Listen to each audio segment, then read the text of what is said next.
Hello everyone, I'm going to be doing a playthrough of Super Mario World where I will show off glitches as I go through the game.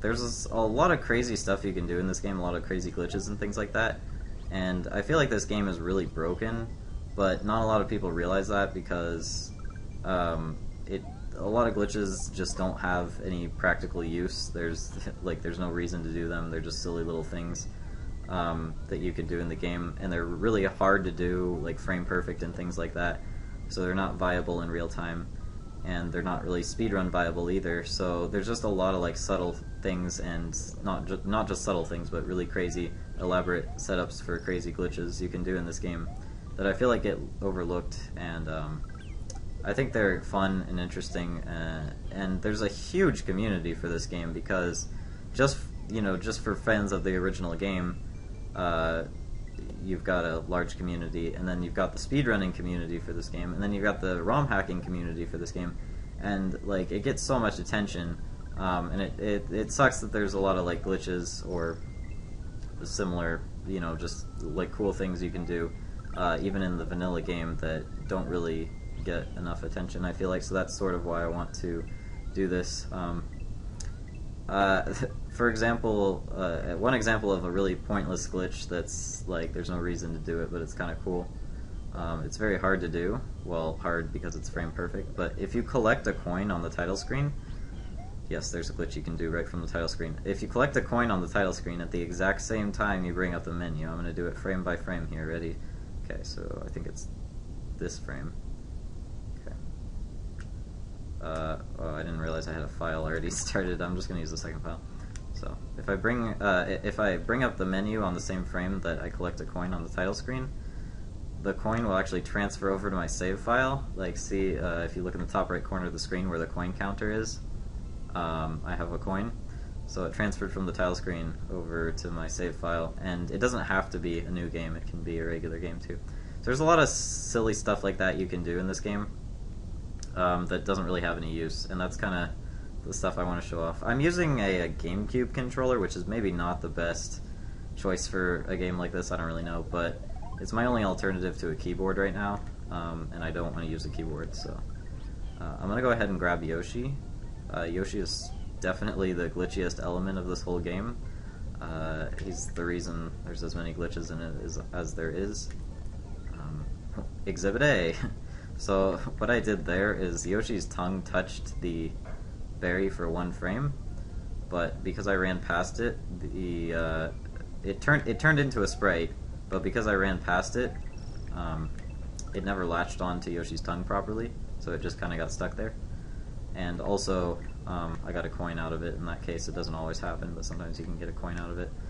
I actually will be using tool abuse. I'm going to rewind here. I love the rewind feature in this emulator. I will be using tool abuse for glitches, but not necessarily if I'm just playing through a level normally. Like if I fall in a pit and it's completely my fault and everything, then I really shouldn't, abuse tools just to make up for that. But if I'm trying to show off a glitch, I don't want to waste time, because these glitches are like frame perfect anyway. A lot of them are anyway. A lot of the crazier stuff. So what I'm doing with these berries is I'm accumulating a large amount of berry sprites that the game has to process, and they process even when they're off screen. Certain sprites, like this shell here, won't process off screen. Like if I go off screen and if I go far enough off screen and then come back, it's gone, right? It will respawn if I go back to its original spawn point. There it is. But it won't stay off screen, right? So the berries will stay off screen. They're considered to be what I would call persistent sprites, I guess, because they persist off screen. So what I'm doing here is I'm accumulating some berries sprites. So the game is processing all these berry sprites, and there's only so many sprite slots the game can use for sprites. And if you fill up enough of the sprite slots, you can actually prevent other sprites from spawning, because they won't have any room in the game's memory to spawn. What I'm trying to do with this berry is glitch it, but it's harder to do with the ones in the air because you kind of have to jump and then turn around on the right frame. I want to get as many of them as I can to what is going on? My game froze. Oh no, no, it didn't. I'm not used to this emulator, and I'm not used to this controller either. I'm using BizHawk, by the way. I don't know. It's not necessarily the best emulator, but it's not necessarily the worst either. I don't really know. I'm just kind of using it because... Hello, Chuck. I'm gonna kill this guy. I'll definitely be coming back to talk about Chucks later on, I guess. There's some silly things you can do with Chucks. Whoa, I forgot he regains his health when he respawns. Whoa, I might as well grab the midpoint, otherwise I'll kill myself. Whatever, he's gone. I just want these berries to glitch. Oh my god, he's back. Okay. Thankfully, Yoshi persists off screen, so I can just wait for him to come back. Alright, there we go. A lot of enemies don't process off screen, but Yoshi does, which is good.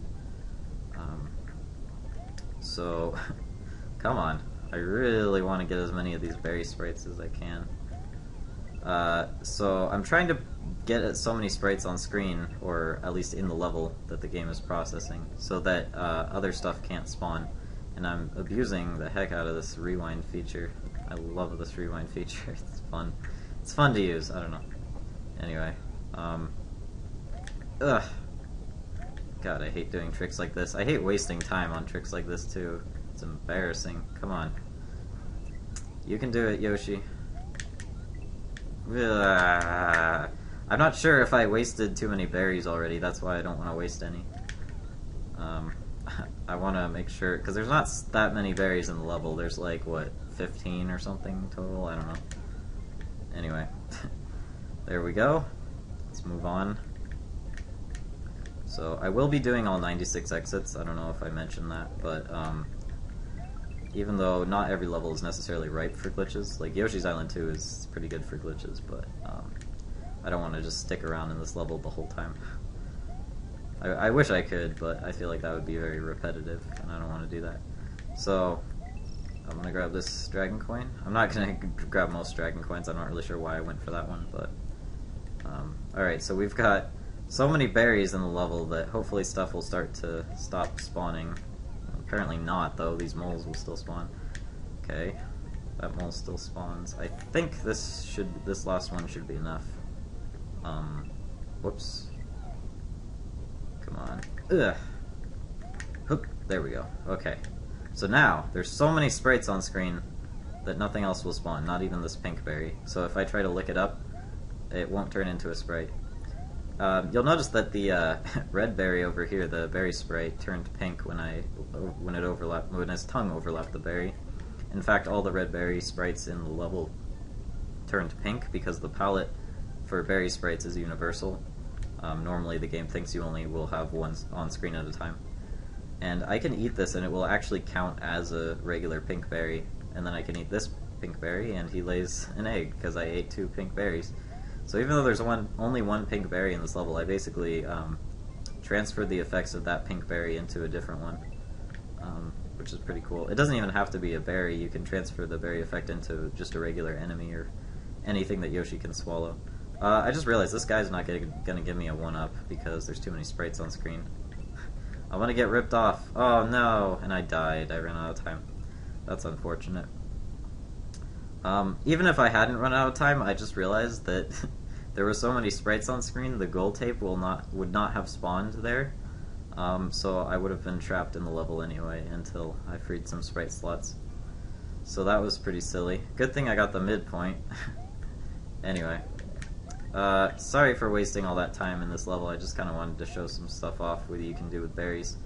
I think berries are pretty cool, but yeah, they don't have much application in a casual playthrough or a speedrun or anything.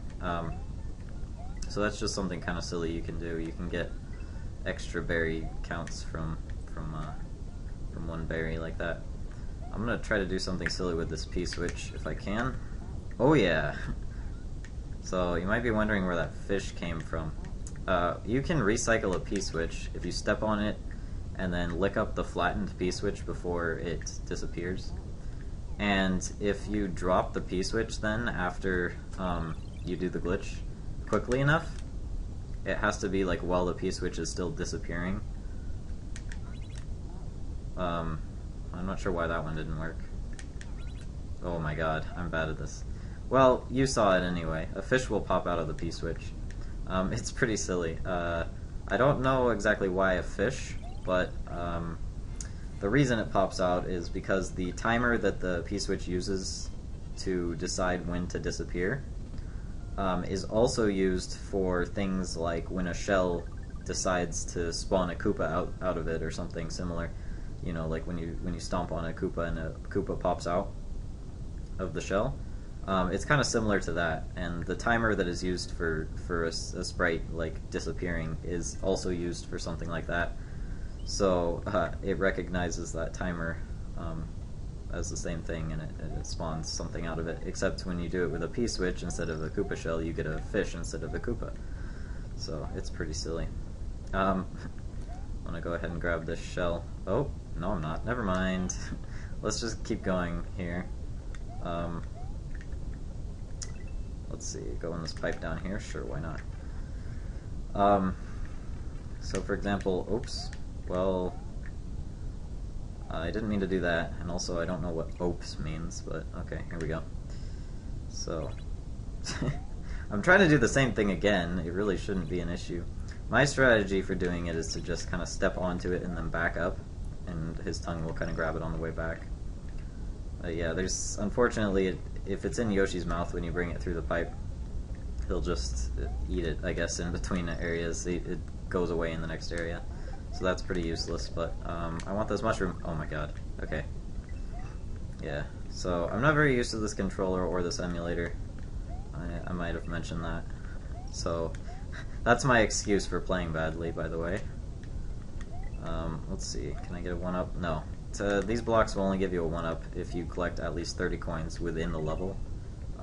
It has to be inside of this level, so it doesn't, even though I have more than 30 coins total, like on my coin counter I have 69, but I hadn't collected 30 coins within this level specifically, so it didn't give me a 1-up. So there wasn't really much I did glitch-wise in that level, but believe me, there will be when I come back to that level later on. There's some crazy stuff you can do in that level that's actually exclusive to that level, because of the big brown platforms and some other things. So I'll be coming back to a lot of these levels, like I said, but for now I think that's probably enough. I didn't do a whole lot of glitchiness in this video, but that's probably a good thing, because at least I made some regular progress as well, since this will be a 96 exit playthrough. I do want to try to make at least some progress in each video.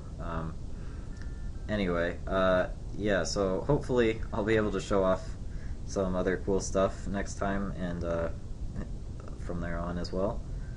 So thanks for watching. We'll see how this goes. Yeah, bye.